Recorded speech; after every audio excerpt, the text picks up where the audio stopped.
जय हिंद।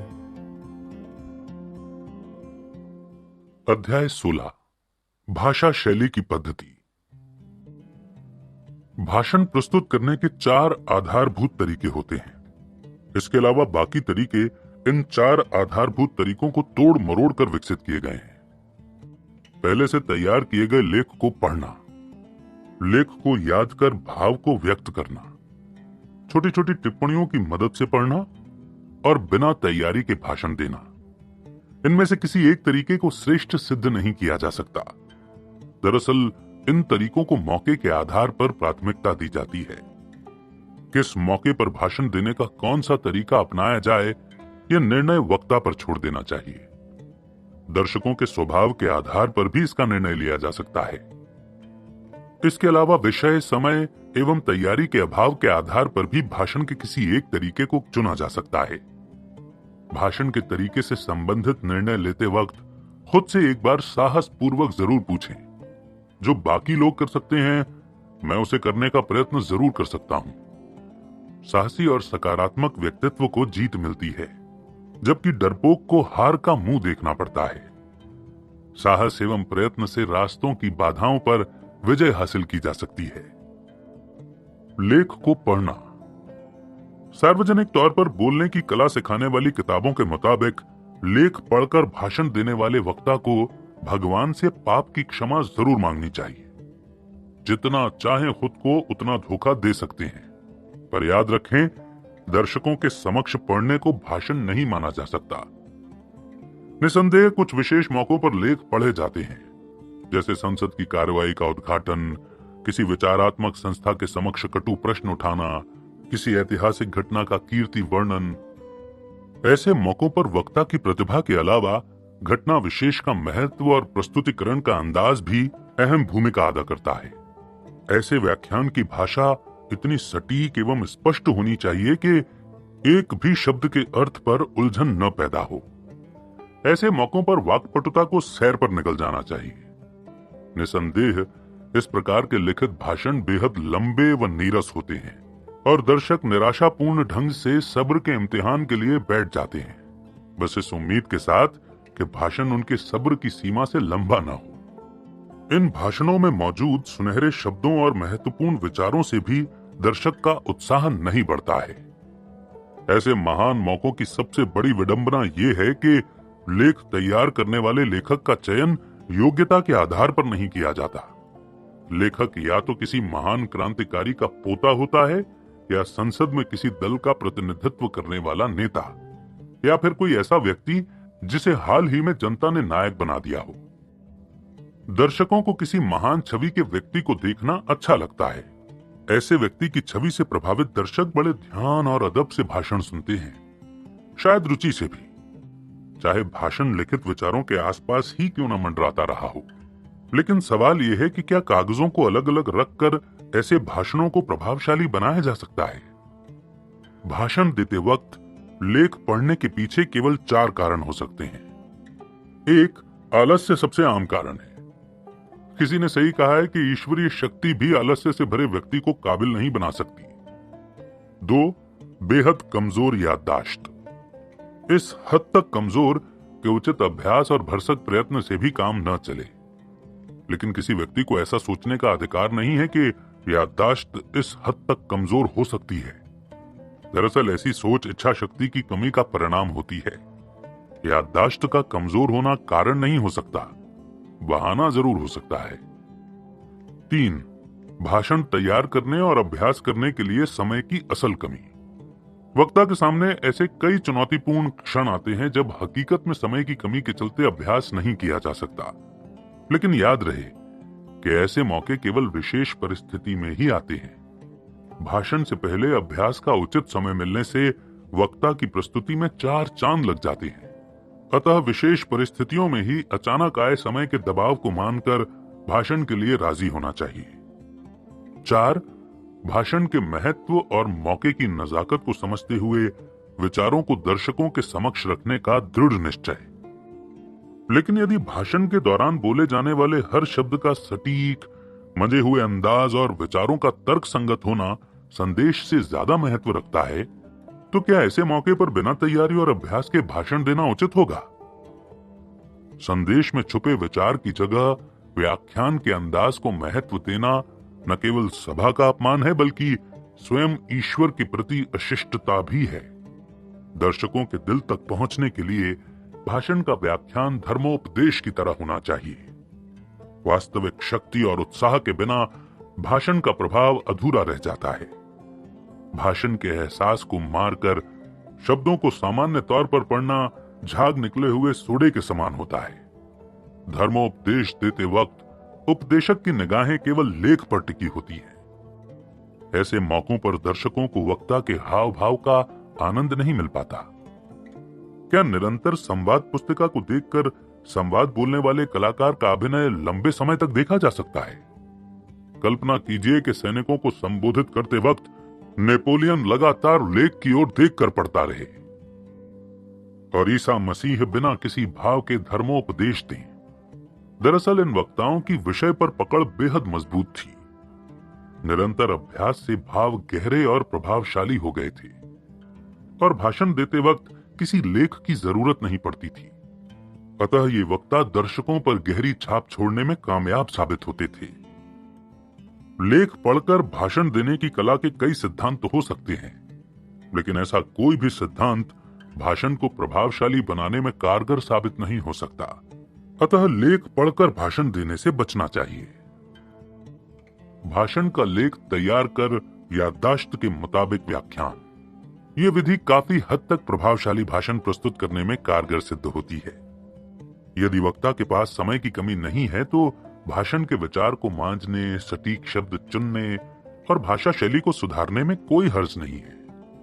हालांकि इस समय का इस्तेमाल भाषण को बार बार लिखने की जगह बिना वजह इस्तेमाल किए गए शब्दों और वाक्यों को हटाने, वाक्यों को मजबूत एवं प्रभावशाली ढंग से बांधने और सटीक मुहावरे एवं उदाहरण चुनने के लिए करना चाहिए। यादगार भाषण और बेमिसाल नाटक लिखे नहीं जाते, बल्कि बार बार लिखकर तैयार किए जाते हैं। जूलियस सीजर, रॉबर्ट इंगरसोल और कई मौकों पर बेंडल फिलिप्स जैसे जाने माने लेखकों व वक्ताओं ने नाटक और लेखों को यादगार बनाने के लिए बार बार लिखने की कला का इस्तेमाल किया है। अद्भुत प्रभाव और भाव के साथ यादगार संवाद प्रस्तुत करने वाले कलाकारों ने पंक्तियों को याद कर बार बार अभ्यास के जरिए असाधारण मुकामों को हासिल किया है। लेकिन अनुभवहीन वक्ताओं को इस विधि का बेहद सावधानी से इस्तेमाल करना चाहिए, क्योंकि कभी कभी मामूली सी चूक बड़ी गलती का कारण बन जाती है। इस विधि के जरिए भाषण को प्रभावशाली बनाने के लिए कड़े अभ्यास और कुशलता की जरूरत होती है। अनुभवहीन वक्ताओं द्वारा याद की गई पंक्तियों का उच्चारण भद्दा महसूस हो सकता है।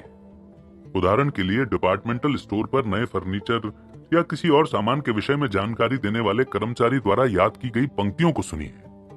उच्चारण में अकुशलता और भद्देपन का एहसास खुद ब खुद हो जाएगा।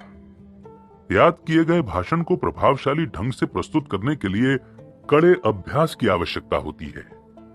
बेहतरीन याददाश्त वाले वक्ता भी बिना अभ्यास के भाषण में कुशलता का प्रभाव प्रस्तुत नहीं कर पाते। क्या भाषण के वाक्यों या वाक्यों में शामिल शब्दों को भूलना चाहिए? यदि ऐसा होता है तो भाषण के दौरान वक्ता उलझ जाता है और वक्ता को पूरा वाक्य शुरू से पढ़ना पड़ता है। जाहिर है कि आमतौर पर दर्शक एक ही वाक्य और विचार को दो बार नहीं सुनना चाहते। शुरुआत में ऐसी दिक्कतें सभी वक्ताओं के सामने आती हैं। अतः अभ्यास के जरिए इन बाधाओं को पार करना चाहिए। यदि लेख लिखने से आपके भाषण का प्रभाव बढ़ता है तो लेख तैयार करें और उसे याद करें। याद किए गए लेख का बार बार अभ्यास करें। निसंदेह मनचाहा परिणाम हासिल होगा। इस कला में निपुण होने के लिए कई विषयों पर बिना तैयारी के बोलने का अभ्यास कीजिए। भाषण देने के लिए विषय की तैयारी केवल मानसिक आधार पर कीजिए। कोई लेख मत लिखिए। इस प्रकार आपकी याददाश्त बढ़ेगी और भाषण देने के अंदाज में भी सुधार आएगा। टिप्पणी और अहम बिंदुओं की सहायता से पढ़ना।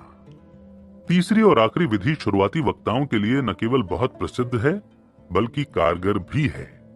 हालांकि भाषण पर तैयार की गई टिप्पणी के द्वारा पढ़ने का सुझाव केवल शुरुआती वक्ताओं के लिए है। तजुर्बेकार वक्ता को केवल विशेष परिस्थितियों में ही इस विधि का इस्तेमाल करना चाहिए। भाषण के लिए एक विस्तृत योजना बनाइए। प्रस्तुत किए जाने वाले विचारों का क्रम तैयार कीजिए। क्रम को कागज पर लिखिए। ध्यान रखें कि भाषण के क्रम की जानकारी बहुत सटीक और संक्षिप्त होनी चाहिए।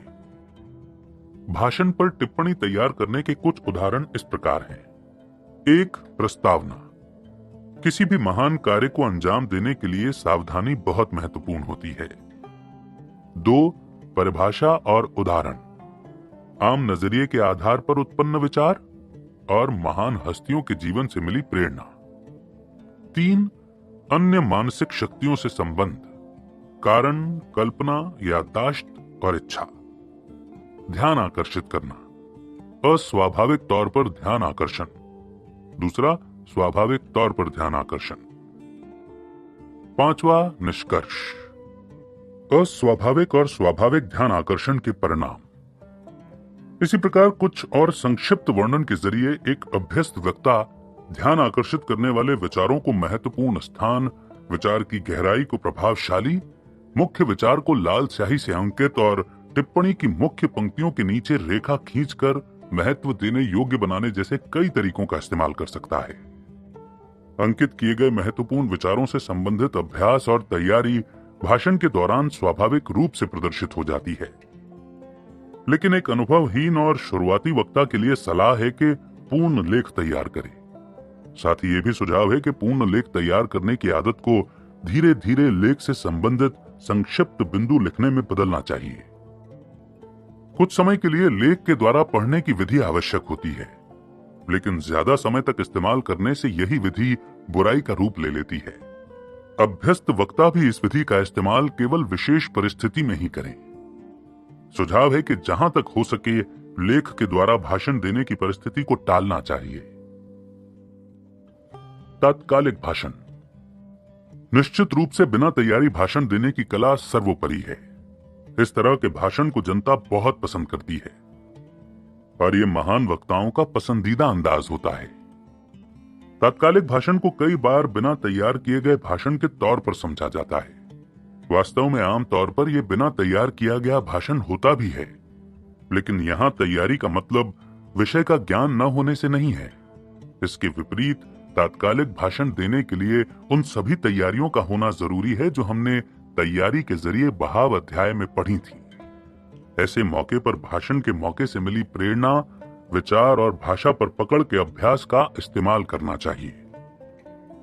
यदि आप तात्कालिक भाषण प्रस्तुत करने में समर्थ हैं, तो दर्शकों के दिलों को छूने में जरूर कामयाब होंगे। एक प्रकार से दर्शक ऐसे वक्ता के साथ जुड़ाव महसूस करते हैं और विचार के भाव को करीब से समझते हैं। तात्कालिक भाषण प्रस्तुत करते समय वक्ता दिल से विचारों को व्यक्त करता है। ऐसा करते वक्त न तो वक्ता में हिचक होती है और न ही शब्दों का अभाव। वक्ता का ध्यान भटकाने के लिए लेख, टिप्पणी और मुख्य बिंदु जैसी विधि कागज पर लिखी नहीं होती। वक्ता सीधे दर्शकों से संपर्क स्थापित करता है और विचारों में छुपे संदेश की व्याख्या प्रभावशाली ढंग से प्रस्तुत करने में कामयाब होता है। लेख में शामिल किए गए वाक्य कई बार ठंडे और फीके महसूस होते हैं, अतः दर्शकों पर अपेक्षा के अनुसार प्रभाव नहीं पड़ता है। लेकिन जब वक्ता दिल से बोलता है तो वाक्पटुता से संबंधित सभी शक्तियां एकत्र हो जाती हैं और भाषण जीवंत हो जाता है। तात्कालिक भाषण प्रस्तुत करते समय वक्ता दर्शकों की रुचि को भांपते हुए किसी विचार के व्याख्यान को विस्तार दे सकता है, तो कई विचारों का व्याख्यान त्याग भी हो सकता है। हालांकि सभी वक्ताओं के लिए इस विधि को अपनाना संभव नहीं है। ये भाषण की सबसे कठिन विधि है। इस विधि को कड़े अभ्यास के बिना नहीं सीखा जा सकता, लेकिन बाकी विधियों के मुकाबले इसका प्रभाव सबसे ज्यादा गहरा होता है। इस विधि के इस्तेमाल की एक बड़ी कमी यह है कि कई बार वक्ता मुख्य विचार से भटक जाता है।